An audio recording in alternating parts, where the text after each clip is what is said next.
Welcome to iDream. నేను మీ Madhuri. Mutual ఫండ్స్లో ముఖ్యంగా 15-15-15 రూల్ ఉంటుంది. ఈ రూల్తో మనకి విత్ టాపప్ వితౌట్ టాపప్ అని చెప్పి మనకి ఒక రూల్ కూడా యాడ్ అవుతుంది. అసలు ఈ 15-15-15 రూల్ అంటే ఏంటి? టాపప్ చేసుకుంటూ వెళ్తే మనకి ఎలాంటి లాభం వస్తుంది, లేదు అలాగే నార్మల్గా వెళ్తే ఎలా ఉంటుంది? డీటెయిల్గా చెప్పడానికి మనతో పాటు ఉన్నారు PS Chandrashekar, mutual funds distributor. తనని అడిగి డీటెయిల్గా తెలుసుకుందాం. Hello sir. హలో అండి సార్, 15-15-15 ఫస్ట్ ఈ రూల్ గురించి చెప్పండి సార్. అసలు 15-15-15 రూల్ అంటే ఏంటి? ఇది చాలా ఫేమస్ అండి మ్యూచువల్ ఫండ్స్లో. 15-15-15 అంటే 15 అనేది ఫస్ట్ 15 అనేది సిప్ అమౌంట్ అండి. ఓకే, మ్యూచువల్ ఫండ్స్ సిప్ అంటారు కదా, సిస్టమాటిక్ ఇన్వెస్ట్మెంట్ ప్లాన్. దాంట్లో ఈ 15 అనేది ఫస్ట్ 15 అనేది సిప్ అమౌంట్, మంత్లీ కట్టే అమౌంట్. ఓకే, తర్వాత సెకండ్ ఏమో టెన్యూర్ అండి, 15 years టెన్యూర్. అంటే ఒక కస్టమర్ ఇన్వెస్ట్ చేయాలనుకున్నప్పుడు ఆయనకు ఒక 15 years టెన్యూర్ ఉండేటప్పుడు దాన్ని టెన్యూర్ అంటారు, టైం సమయం. తర్వాత 15% రిటర్న్స్ అండి. ఓకే, సో ఇది రూల్ అండి 15-15-15 అంటే. ఇప్పుడు ఫర్ ఎగ్జాంపుల్ మేడం, మనం ఒక కస్టమరు ఈ రూల్ పాటించి స్టార్ట్ చేశారనుకోండి ఇన్వెస్ట్మెంట్స్. ఓకే, సో ఫస్ట్ ఒక 15,000 సిప్ స్టార్ట్ చేశారు మేడం. టెన్యూర్ ఏమో ఒక 15 సంవత్సరాలు. 15-15-15 కదా మేడం, అంటే 15-15-15 ఉండాలి. అంటే సిప్ అమౌంట్ 15, టెన్యూర్ 15, రిటర్న్స్ 15. ఓకేనండి. సో అలాగ ఇన్వెస్ట్ చేస్తూ పోతే ఆయన ఇన్వెస్ట్ చేసిన అమౌంట్ 27 లక్షలు అండి, 27 lakhs. ఓకే, ఆయనకు వచ్చే అమౌంట్ 15 సంవత్సరాల్లో 1,00,00,000 చిల్లర అండి. ఓకే, 1.1 crore అనుకోండి. ఓకే, ఇదే అమౌంట్ని మీరు టాపప్ చేశారనుకోండి. టాపప్ అంటే ఏం లేదు మేడం, ఎవ్రీ ఇయర్ ఎంతో కొంత పర్సంటేజ్. ఇప్పుడు 15,000 సిప్స్ స్టార్ట్ చేశారు కదా, దాన్ని పెంచుకోవడం, 10% పెంచుకోవడం, లేకపోతే 20% పెంచుకోవడం, లేదా 30%. అది డిపెండింగ్ ఆన్ ద కస్టమర్ అండి. వాళ్ళ హైకులు రావడం బట్టి, వాళ్ళ అవైలబుల్ ఆఫ్ ఫండ్స్ బట్టి అది పెంచుకుంటూ ఉంటారు. సో మేము సజెస్ట్ చేసేది ఏంటంటే, అందరూ 15,000 సిప్ అనేది వేయలేరు. అంటే కొంతమంది వేయగలుస్తారు, కొంతమంది వేయలేరు. సో అలాంటప్పుడు ఏం చేయాలంటే, వాళ్ళ సిప్ అమౌంట్కి ఒక 10% పెంచుతూ పోండి, దాన్ని సిప్ టాపప్ అంటారండి.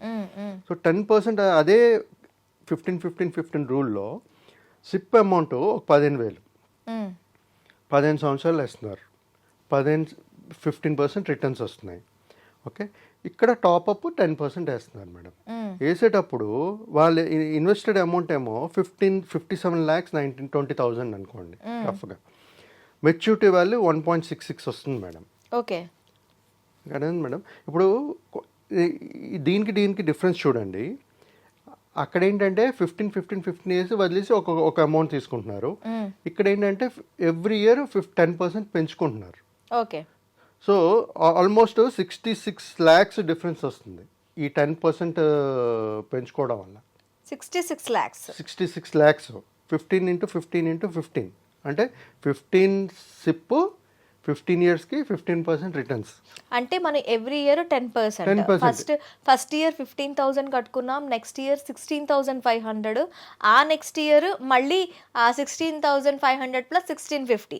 ఇట్లా మనం క్యాలిక్యులేట్ చేసుకుంటూ వెళ్తే మనకి 15 years తర్వాత 66 lakhs యాడ్ ఆన్ అవుతుంది. ఇప్పుడు మీరు అదే కస్టమరు 15 గురించి మాట్లాడుకున్నాం కదా మేడం, అదే 15 తీసుకుందాము సిప్, కానీ టెన్యూర్ మారుద్దాం, 25 years పెడదాం, 15% రిటర్న్స్ పెట్టుకుందాం.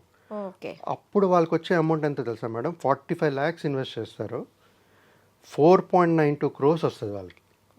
డిఫరెన్స్ తెలుస్తుందా మీకు? అక్కడ 1.66 1.66 1.1, ఇక్కడ 4.92. ఓన్లీ అంటే జనరల్గా నేను ఈ ఎగ్జాంపుల్ ఎందుకు చెప్తున్నానంటే 15-15-15లో ఇక్కడ ఏంటంటే 15-25-15 చెప్తున్నాను మీకు. అవును, ఎగ్జాంపుల్ ఎందుకు చెప్తున్నానంటే, జనరల్గా ఇన్వెస్ట్ చేసేవాళ్ళు ఈ 25 years అనేది చేయగలుస్తారు. 25 నుంచి స్టార్ట్ చేసిన, 30 years వచ్చినప్పుడు స్టార్ట్ చేసిన, ఆ 25 years అనేది వాళ్ళ దగ్గర ఉంటుంది. సో ఇలా కూడా ప్లాన్ చేసుకోవచ్చు మేడం. 15-15 కాకుండా ఇది కూడా ప్లాన్ చేసుకోవచ్చు. దీంతో పాటు నేను ఇంకోటి ఇంపార్టెంట్ సజెషన్ ఇవ్వాలనుకుంటున్నానంటే ఇన్వెస్టర్కి, చిన్నప్పుడే వాళ్ళు అగ్రెసివ్గా ఇన్వెస్ట్ చేయగలుగుతారు. అవును. అంటే ఏ బర్డెన్స్ ఉండవు. కమిట్మెంట్స్ ఉండదు. మ్యారేజ్ ఇప్పుడు ఎందుకంటే జనరల్గా చూసుకుంటే 24-25కి స్టార్ట్ చేసేస్తారు అని. 30 వరకు అయితే ఈ మధ్యన పెళ్లి చేసుకోవట్లేదు. 35 వరకు ఆ మధ్యన చేసుకోవచ్చు. అంటే వాళ్ళకి ఒక 8-9 ఇయర్స్ క్వశ్చన్ ఉంటుంది. ఆ టైంలో అగ్రెసివ్గా చేసుకోవాలి. ఎంత చేయగలరో ఒక ఇది ఉంది, కోట్ ఉంది మేడం. ఏమంటారంటే ఇన్వెస్ట్ చేసిన తర్వాత ఏదైతే ఉందో దాంతో మనం ఫ్యామిలీ నడపాలని. ఓకే. ఎక్స్పెన్సెస్ మీరు మీ ఫ్యామిలీ నడిపిన తర్వాత ఏది ఉంటే అది ఇన్వెస్ట్ చేస్తే మీకు ఉపయోగం లేదు. మీ గోల్స్ ప్రియారిటీ ఉండాలి.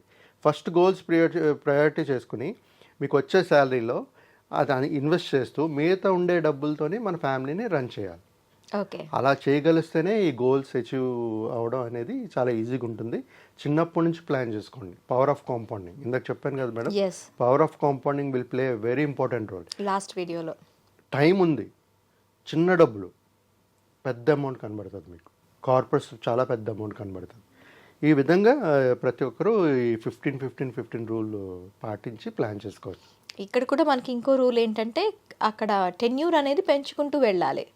టెన్యూర్ ఎంత పెంచుకుంటే మనకి వచ్చే లంసమ్ అనేది చాలా ఎక్కువగా ఉంటుంది. టెన్యూర్ పెంచుకోవచ్చు కానీ అందరూ పెంచుకోలేరు మేడం. ఎందుకంటే ఇప్పుడు 45 years ఇన్వెస్ట్ చేశారనుకోండి, ఇప్పుడు వాళ్ళకి ఆ టెన్యూర్ ఉండదు. అంటే నేను చెప్పేది అంటే ఎప్పుడైతే యంగ్ ఉంటారో ఇమ్మీడియట్గా ఎంట్రీ అయ్యి ఒక 24-25 yearsలో జాబ్ చేయడం మొదలెడతారో, ప్రతి వాళ్ళు ఆ ఏజ్లో మీరు చూసుకుంటే 25-30 years ఏజ్లో చూసుకుంటే they are earning 1 lakh plus.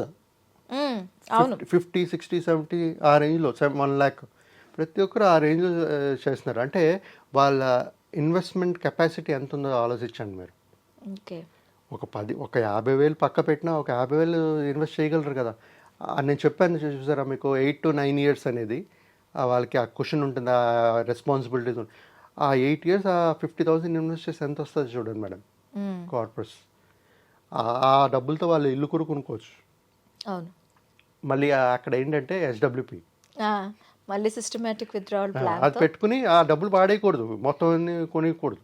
అది SWP వాడి కొనుక్కోవాలి. Okay sir, thank you very much. Thank you అండి. Thank you madam.